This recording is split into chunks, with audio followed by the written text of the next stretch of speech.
I'm actually going to start sharing my screen. I have a little presentation.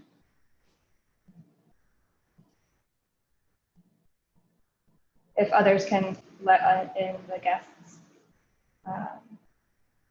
Okay, so yeah, like Alejandro was saying, the Loisaida Center and Design for Agency have really been thinking a lot about how we could collaborate and disseminate kind of tools to help people look at ways they can be more civically engaged. And like Alejandro mentioned, especially in times when we're not really able to be together.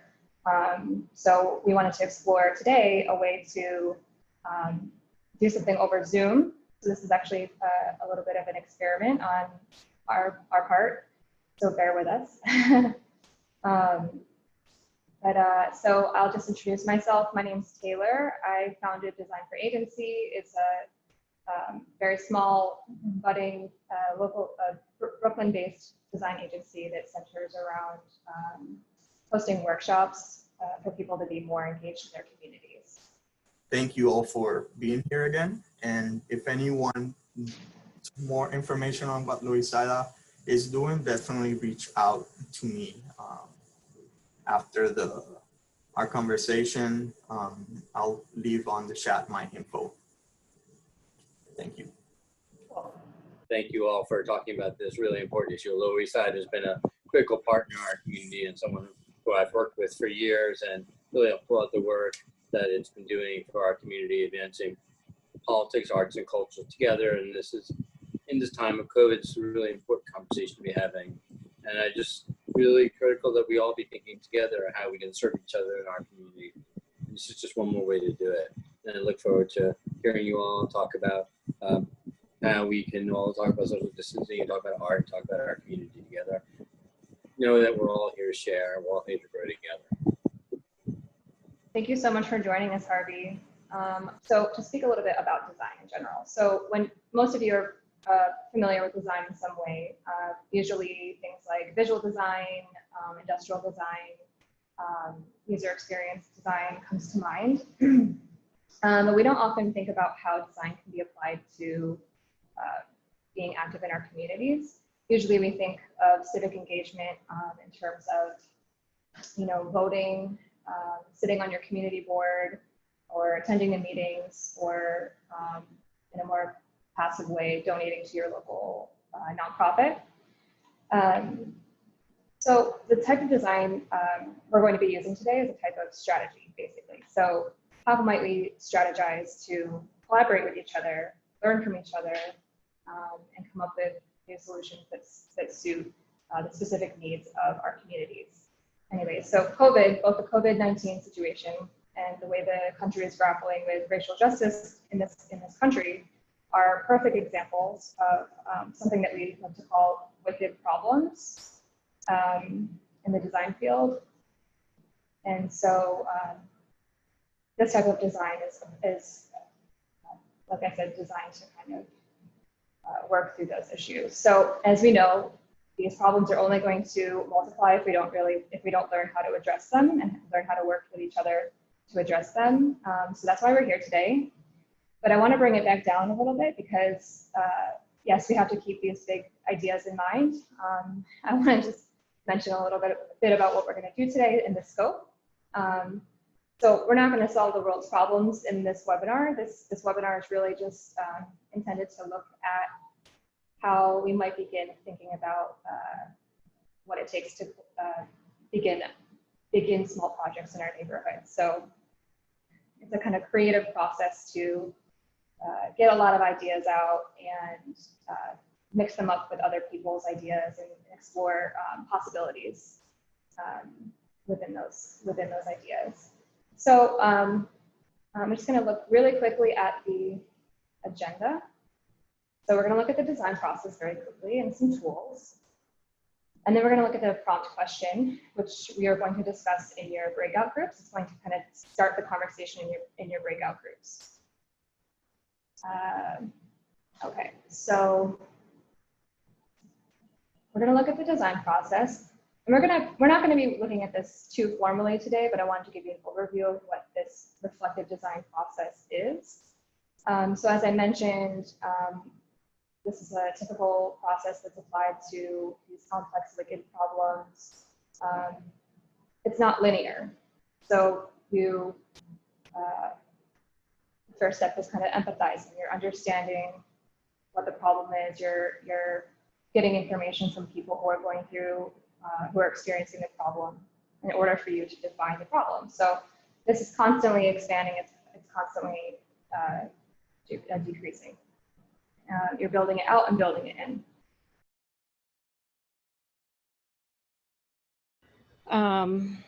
And yeah, I'm definitely, I was interested in this group. You know, I feel like over the years, like the sense of community has kind of, as the neighborhood gentrified, the sense of community has kind of been very fractured. You know, I think one thing that became obvious during COVID, like even within the squatting community where we had kind of become legal homeowners and we had kind of stopped really helping each other save each other's buildings and that kind of thing. And fighting the police with evictions, we got comfortable and we stopped communicating. And then like COVID happened and we were all like, oh wow, we should start a network, again, a communication where if people are in trouble or elderly people in our community need help with like groceries or anything like that, we could, you know, get together. So we kind of tried to sort of rekindle that little like community within our community. But I think like Sheila and I were talking about how we just feel like, you know, in making the argument to defund the police and have less police presence, we need to be able, like, as a community to also sort of like deal with some of the systemic problems that are kind of happening like within our neighborhood and on our block. So that was how we ended up arriving on we should go old school and start a block association. And, you know, not just for community building purposes, but like also, you know, just in this time during COVID, like we have a lot of elderly people on the block who I think are feeling very isolated and, you know, trying to figure out some kind of social distancing activities that we could do even as a neighborhood. The question, I mean, it's a broad question. I think you could take it many different ways. I think that anyone who is aware of what's going on, whether that be very local in your neighborhood or whether that be on the city level or whether that even be on the state or federal level, you know, can be an example of someone who's like civically like informed of what's happening. And, you know, I think in our neighborhood in particular, as Amy said, I was just having a conversation about gentrification and how it's displaced many people and how there's a lack of access to public space that I think that we're really fighting for in our community.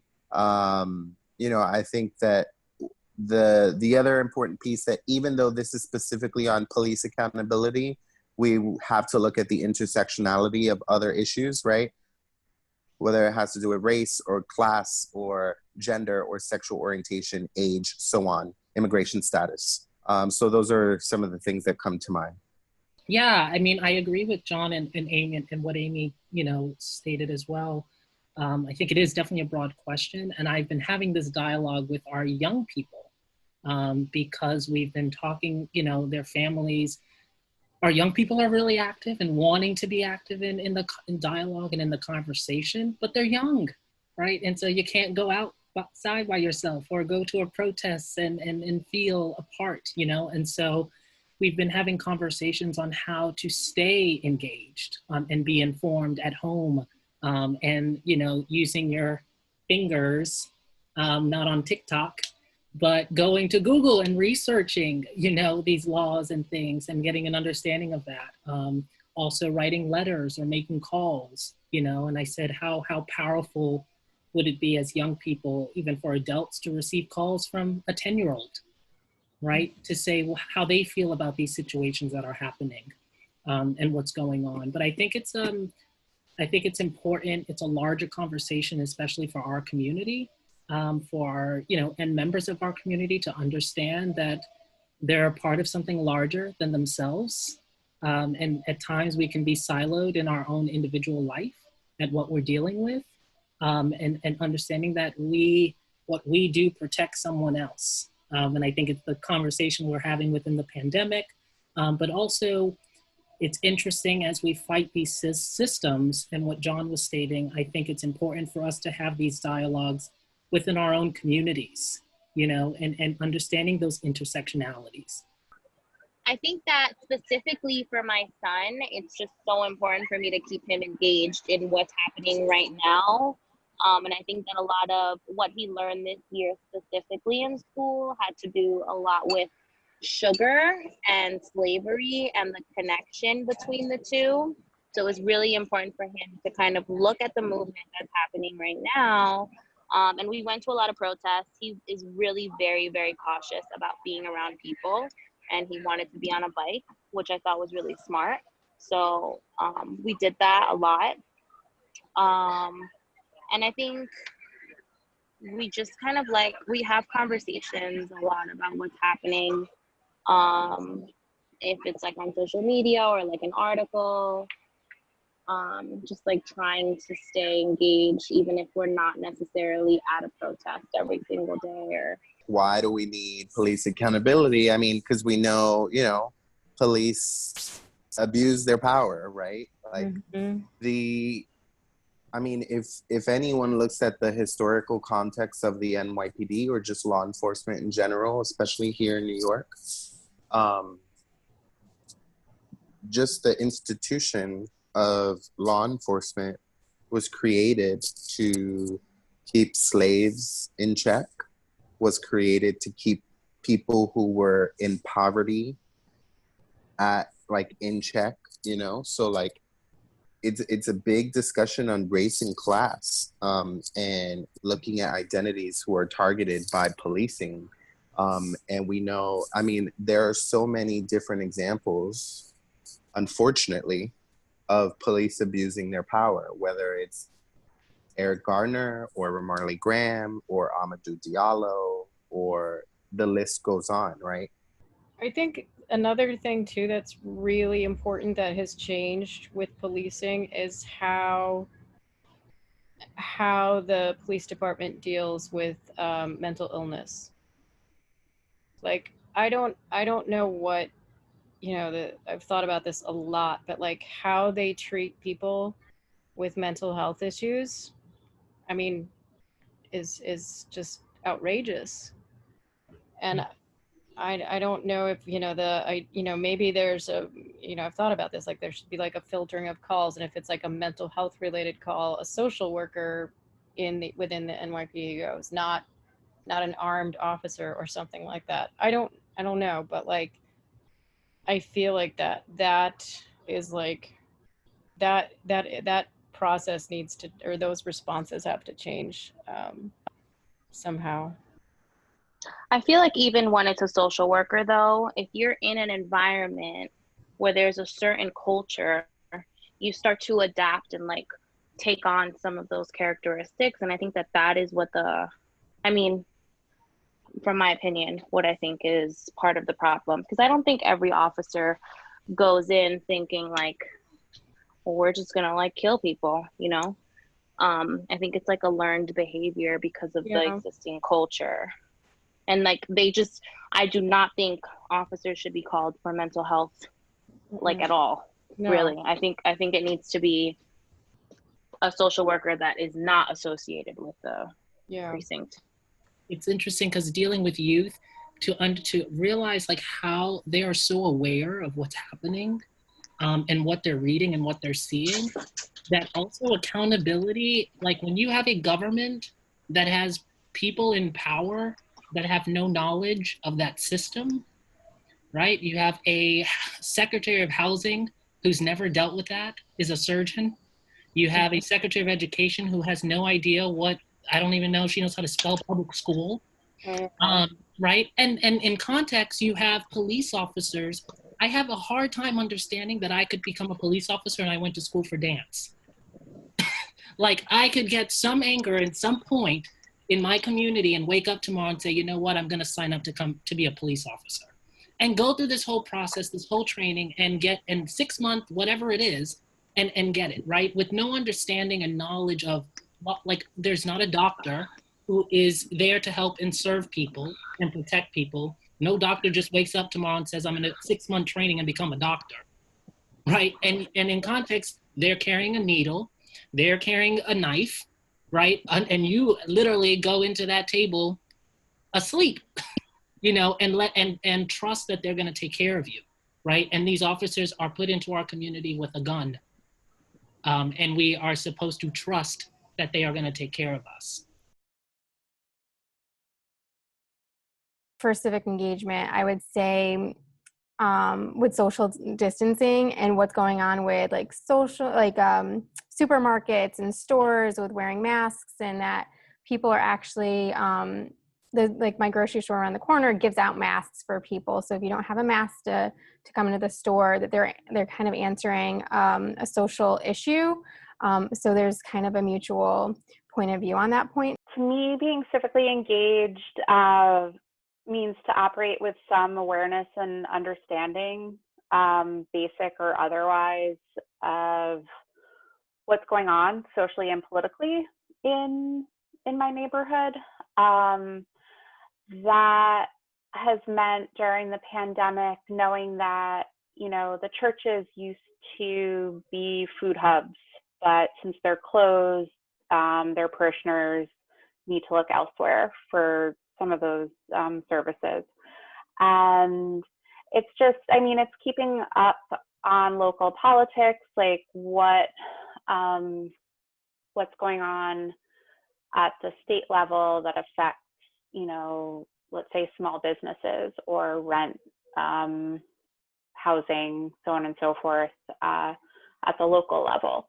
I think being civically engaged is kind of thinking about, you know, what things are popping up that are new, what's being exposed further, and, you know, the small things that we can do, like giving out masks. Like, you know, for instance, I'm a community composter, you know, and the composting program got shut down in New York City. So it's like, wow, our community garden is now in a position where we need to play a bigger role in our community to support people in food waste and all that kind of stuff.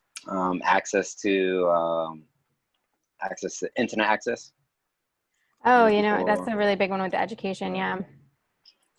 I know they gave out those iPads, but a lot of folks don't know how to use them, or, you know, don't have Wi-Fi at home and things like that. They don't even have the strong enough Wi-Fi, because, you know, you get on this Wi-Fi and you can't get in. Yeah, totally. Yeah, and I know a couple of parent friends were basically tasked with helping their children's classmates who might have like non-English speaking parents, like set up everything. So that's definitely a form of mutual aid. The subsequent budget cuts, I don't think have any paid staff this summer, so they're relying on volunteers to basically like come into the park and clean up after people. Oh, geez. And also, I mean, this is a blessing. Alternate side parking has been suspended pretty much since the pandemic started, but the streets haven't been clean. So there are some people who go out clocking in my neighborhood, and it's just like they are now the street cleaners. It makes the most sense in my mind right now to pair it with employment, because the transportation issues that have arisen are like, you know, the shutdown overnight, and that, you know, screws with people's ability to, you know, get back and forth to work. Yeah, I mean, I'm involved in food justice work, and I definitely long-term education, all that kind of stuff. I would say food insecurity probably a little bit higher than nutrition. I know that sounds kind of weird, but I just think we need to think about feeding people and getting food into people's mouths and those kind of things. And of course, we want to take into consideration making sure nutritious meals are getting into people's mouths. But I think at the end of the day, people are just trying to eat, you know. Oh, and just like one more thing about nutrition, it's apparent, like from, let's say, the elected officials who have set up these food distributions, like in April, it was just like really canned and carb heavy and so on and so forth. And now they've started like figuring out how to partner with either like upstate farmers or, you know, World Central Kitchen or something to like, You know, gyms being closed okay. really only affects 10% of the city. Okay, thanks. You know, people, the lack of being able to go places and engage at work and in school is really what's making physical activity lower. So I think, you know, there could be a lot of work done to get people going for walking tours and, you know, bike meetups and all that kind of stuff. I know City Bike has done some good initiatives in the city. You know, why are there so many unoccupied buildings in the city not being utilized that could be turned and transformed into education centers? Why is there not a massive rush to, you know, hire more teachers and give out good salaries? You know, all these kind of questions. So I think space is a big one for me for sure. Space to teach in, space to move in, you know, as it gets colder, even if we did some outdoor learning, you know, that will only last for a few months. So, you know, all those kind of questions.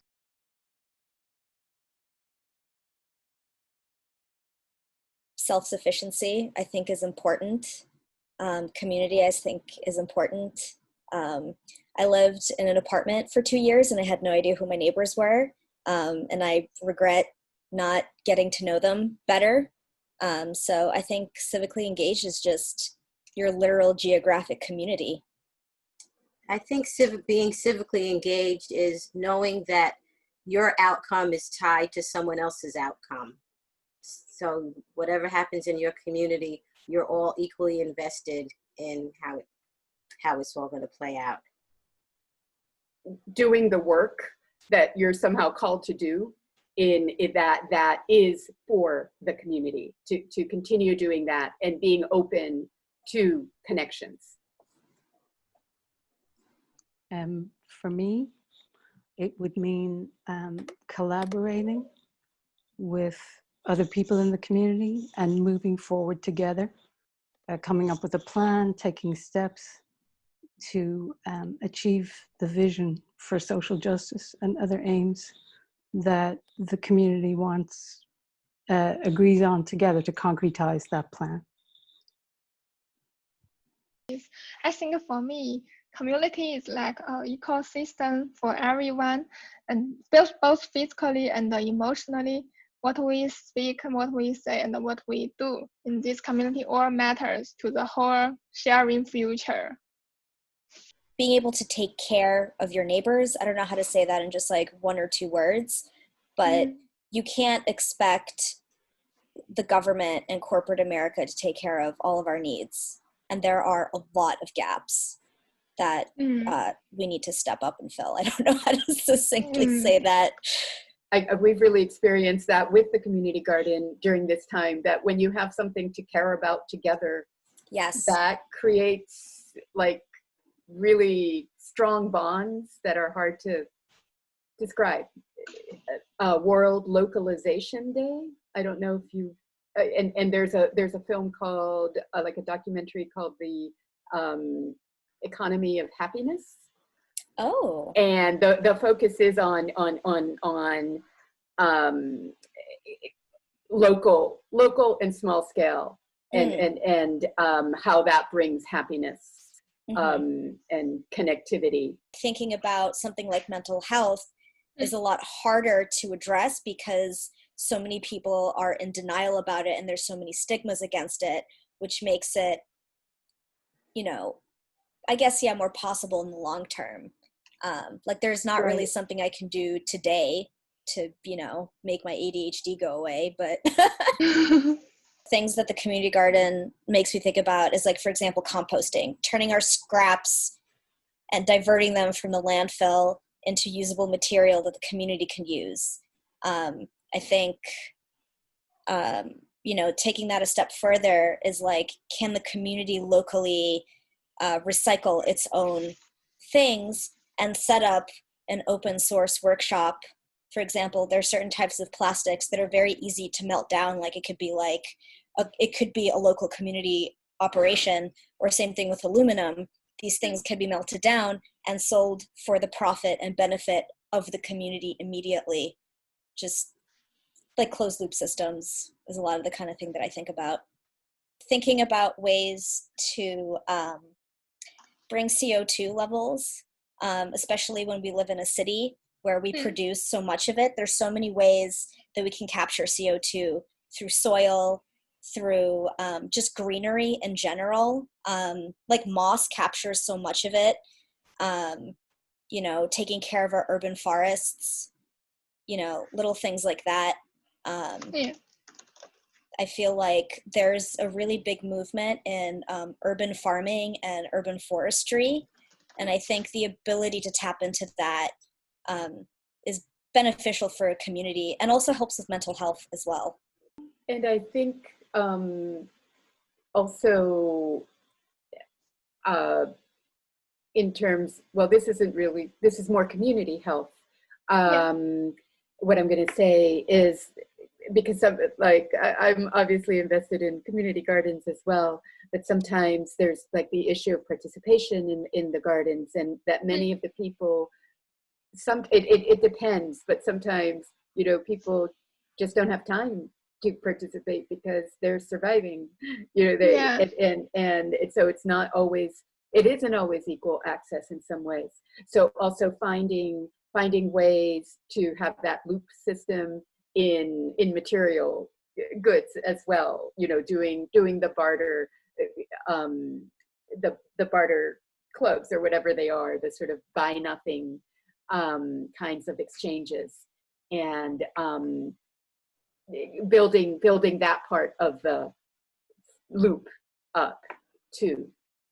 And through the community garden is one place to do it. This is a beautiful service we can take into consideration for community at this time, especially everyone is staying at home. Now is a good time for us to really think about our relationship with other species, like you said, gardens, and this loop, and the farming, and even the currency system, like this or ideas. I think that depends on how much manpower we have, really. Or woman power in our case. Yeah, woman power. I like this word. Or should I add men? Very nice of you. People power. Yeah. I mean, we have, not to be an alarmist, but like, what is it? Like we have like 10 years before it's too late. We've ruined the planet's climate systems forever. And I heard somewhere another statistic that we only have 60 years of farmable soil left if we continue farming the way we do right now. So I think our timeline is for environmental health in any case. Also, if New York goes underwater, there won't really be any neighborhoods for us to protect.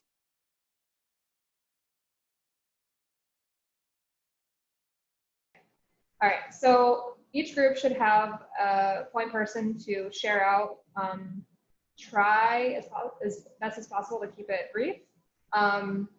You can choose what you really want to share, but I thought the headline, the newspaper headline, would be a good way to summarize what you want to talk about, but I'll leave it to group number 2 to start, to share their idea.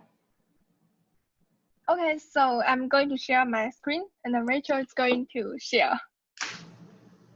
Cool. So keeping this brief, the issues that we decided to tackle were community, environmental, and health issues.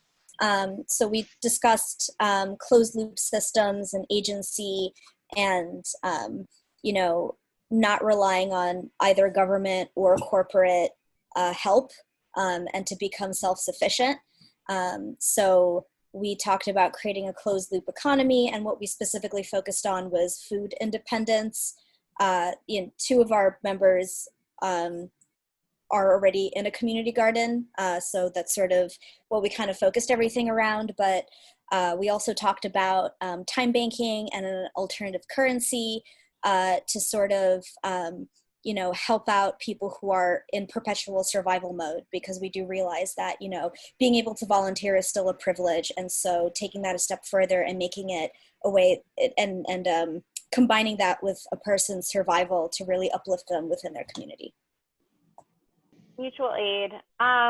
So we basically, again, went through, Sean has a child, my partner has children, so education and childcare and all the concentric circles that overlap was, where our priorities went.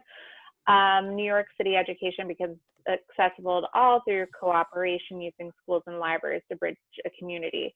And basically like imagining what school is going to look like come September, and how community partners and like individual families can create pods and kind of like reimagine what school looks like, whether it be a couple of families creating some sort of pod to deal with like the online education or the homeschooling, while also like splitting childcare so they can work. And basically, yeah, the light bulb is for like innovation in this area, and the happy faces were how important it is to reckon with mental health in this time especially. There's a lot to talk about when you talk about police accountability or police reform. Everyone in our group is from the Lower East Side, so we talked about some specific incidents that happened here, and we talked about the long-term, just the long-term like systemic issues, and how basically the NYPD was a institution that was built on racism, and it's hard to change things in this system. A lot of different experiences. I think some of the things in the short term and very local level is like finding what's happening out right now, right? In your communities.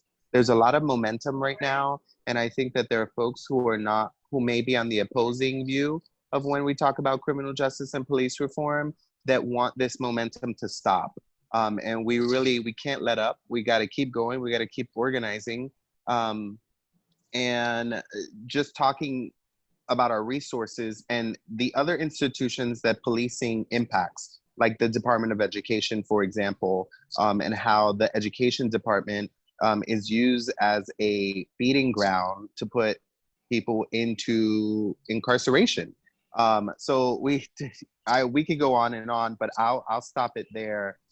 There's some big systematic things we talked about and some very local level short-term work as well. Great. So if anyone wants to reflect on kind of the process itself, it'd be good to know how it went for your group. Just kind of one last thing before we go. And it doesn't have to be group-based, it could just be thoughts.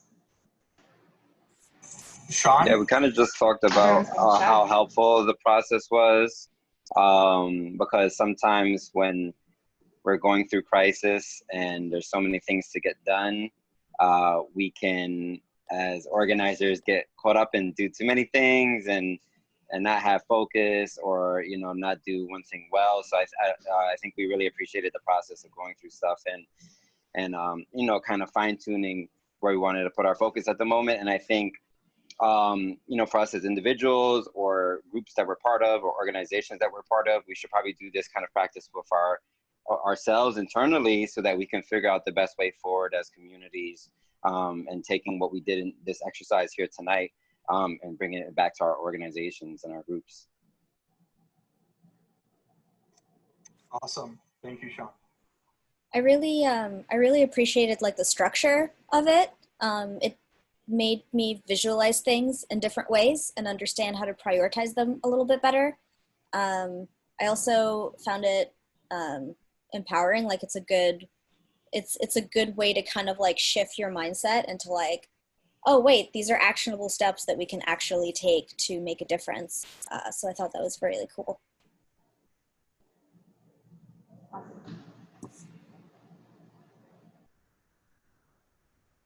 Natalia, you're muted. Myself. Yeah, and I just wanted to add quickly that I found it just a really good way to have a conversation, especially in this virtual context, where often it seems like we're just sort of awkwardly talking at each other. And this was one of the first times where I felt there was more of a conversation going on, and we could, it was truly interactive, and that was so useful. Thank you for testing out our experiment. I hope that everyone gained something today. Everyone seems pretty good and perky. But I want to be conscious of everyone's time. Thank you so much for staying much longer than we expected. But yeah, so reach out to Loisaida Center, to Alejandro, to myself with any questions.